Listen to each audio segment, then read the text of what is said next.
Hello students, this is the first part of video for chapter number 3 from civics. Your third chapter is why do we need a parliament.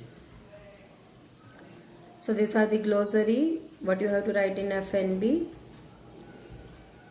The first word is approval, to give one's consent to and be favorable towards something. In the context of this chapter, it refers both to the formal consent through elected representative that parliament has, as well as the fact that it needs to continue to enjoy the people's trust.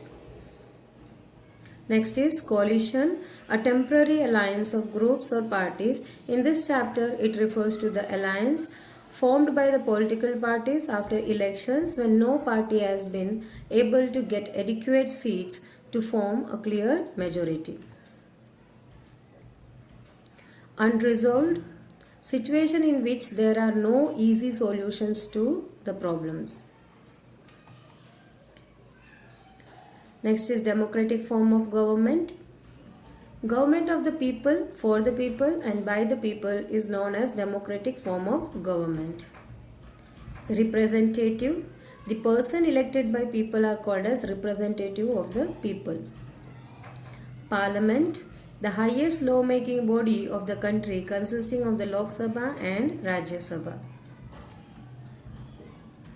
Next word is Speaker, the presiding officer of the Lok Sabha. Chairman of the Rajya Sabha, the Vice President of India is the Chairman of Rajya Sabha. Rajya Sabha, the upper house of the Parliament representing the states is termed as Rajya Sabha. Lok Sabha, the lower house of the Parliament consisting of the elected representative of the citizen of the country. Commonly they are called as MPs, Member of Parliament.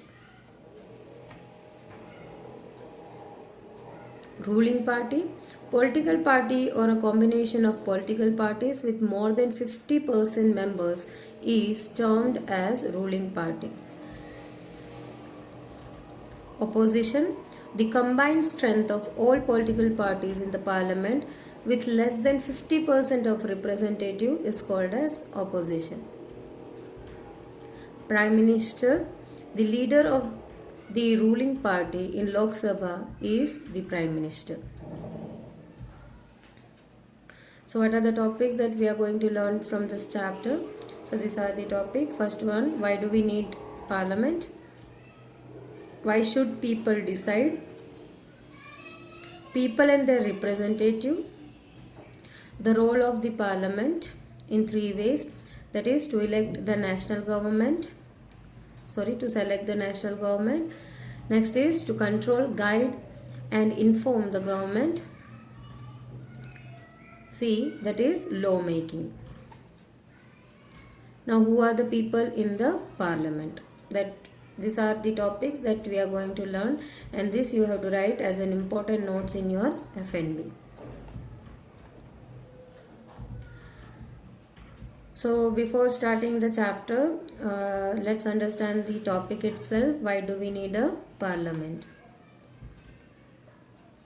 We already learned about the 3 organs of the government, that is legislature, executive and judiciary. So here parliament represents the legislature part, the law-making body you can say. Parliaments represent people. How you can say that parliament is representing people? Because no people you can find who are going in the parliament to discuss anything, because it is a law-making body. So no people are going there to discuss or to make the law. Then how the parliament represents the people? Who is sitting in the parliament? So members of parliament, in short they are called as MPs, are sitting in the parliament. Now how the parliament represents the people? The next answer for that is representative which are elected by the people by voting in election. So they are the representative of us, who the parliament members or the member of parliament, they are being elected by the people through voting in elections. So they are representing us in the parliament. So you can call them as a representative of the people. So whatever the problems we are facing, we generally used to say all the problems to our representative to whom we have voted in election in our own areas, and they sort it out or just present these problems to the parliament, area wise or state wise. So in short, you can say that member of parliament or MPs are the representative of the people because they are being elected by us through voting. Now it shows the idea of the people's participation in decision making. Here you can say how the idea of people is making the decision, because they are choosing the person to rule behalf of the people, the whole country. So the whole country is ruled by the member which are being chosen by the common people. So even the idea of peoples also is a part of decision making. You can say whatever decisions they are taking in the parliament, that are the ideas which is being given to the representatives, and representatives are following such ideas. Even why they have to follow? Because they are the government maker, people are the government maker, so they are having that much power. So parliament over here express the spirit of democracy. Democracy means to choose the government or to choose the leader who will run the government. So here parliament express the spirit of democracy. Now why should people decide? Why there is a need of decision which has been taken by the people? Why people should take this decision? Why we empower people in democracy? That is the question. Because we are making people centric country. Whatever people wants, how the people want their own country where they are residing, so that power we are giving to the people. So in short, it is a people centric country. We are making that kind of country. So we are empowering the people in democracy. Now why the rights were given to the people? On what basis or for what reasons we are giving these rights to them? Or what will happen in another way, you can say, if we give the power to the people, they will run as they like. But why we are giving these rights to them? So reason is here. During India's freedom struggle, that is Indian national movement, that we are in detail we are going to learn in history, but here the national movement took place in 1857. From many years the struggle was being started, but that was this movement, this Indian national movement was started in 1857. Then it took 90 years to get the freedom, that is in 1947. So their freedom struggle, people were inspired by the ideas of freedom, equality and participation in the decision making. So from where they learned? When they were ruled by number of rulers who came to India. They were ruled by the Muslim rulers, even the Hindu rulers also, and the British ruler also. So they were under the pressure of many rulers. They were not having the freedom. The idea of freedom from where they got? They don't want a dictatorship ruler. They want to move, or they want to do what they like. So they want freedom from the ruling class, you can say. So that idea got from there. Then equality, they were not treated equally. They were not getting the opportunity equally. There were number of things when they were facing the inequality. So this idea got it from there when they were facing inequality in many ways. And the participation in the decision making. As you know, in the dictatorship, the common people having no rights and no say in whatever decision the ruling class is making. They have to follow blindly. They are not allowed to oppose it or to reject it. So they cannot say anything because there were no voting system. They were not making the government, because it happens only in democracy. So in dictatorship, the common people are having no rights to say anything against the ruling class. So from here they got the idea of participation in the decision making.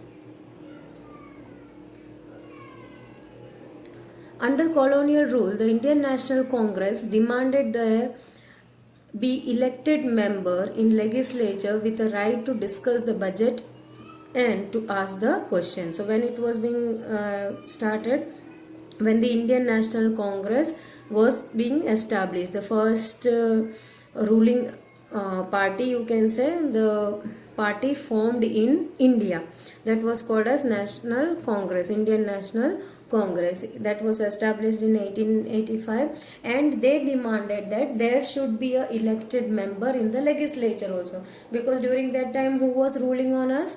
The Britishers. So the in law making body there were only the members of Britishers. So here the Indian National Congress demanded that there should be a Indian member also in the law making body, so he can also represent his ideas, what kind of law when they are making. So if it is in wrong way, if it violates the rights of the common people of India, so that can be discussed by the Indian representative or by the Indian members only. So they demanded that there should be a member in the legislature from India also. So even though they can discuss the budget also and they can ask question also.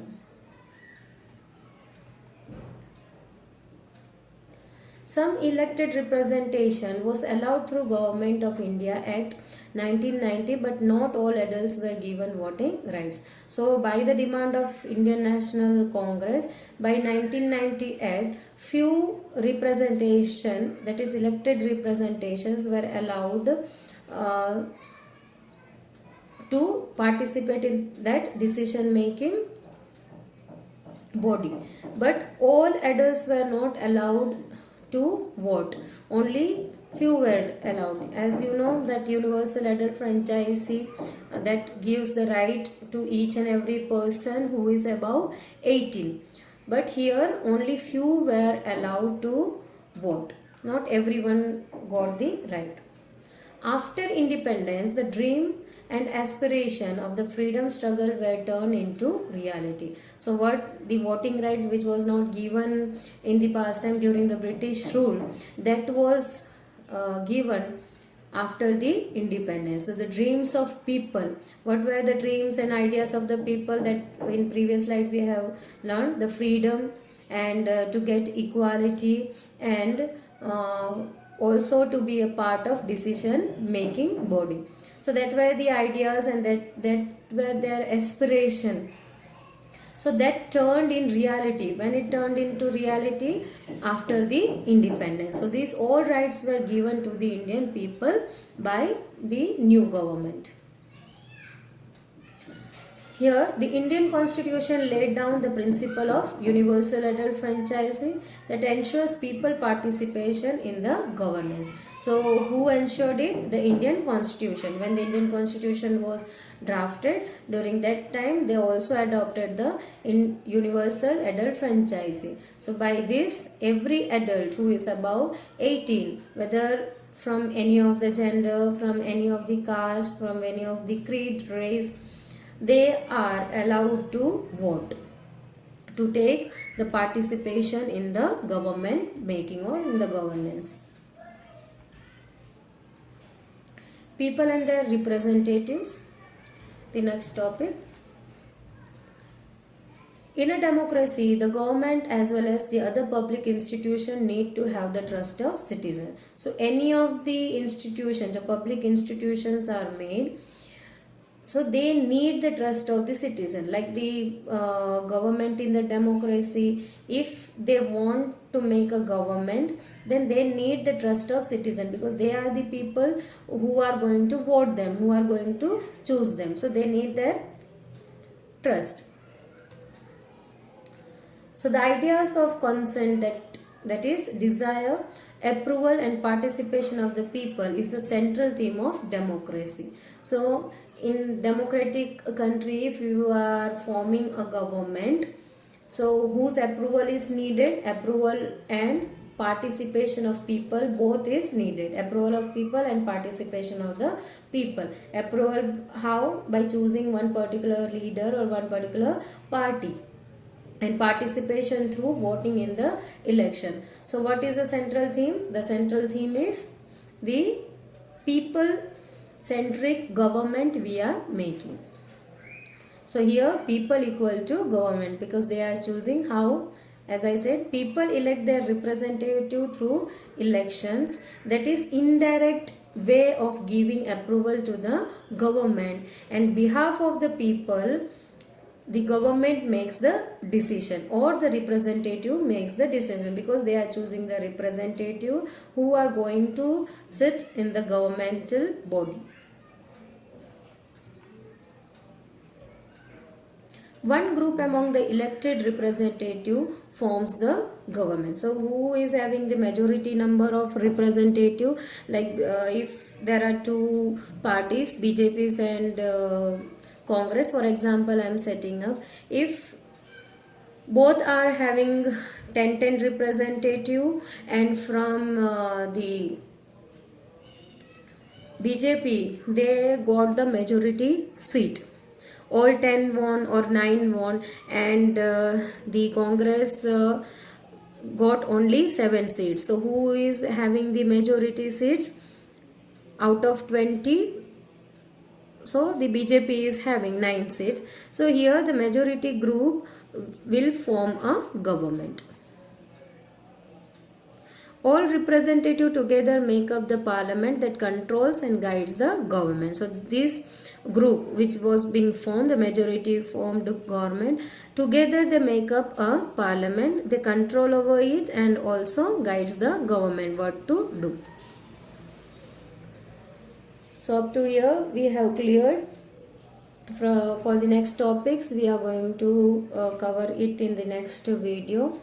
Till then, stay tuned. Thank you.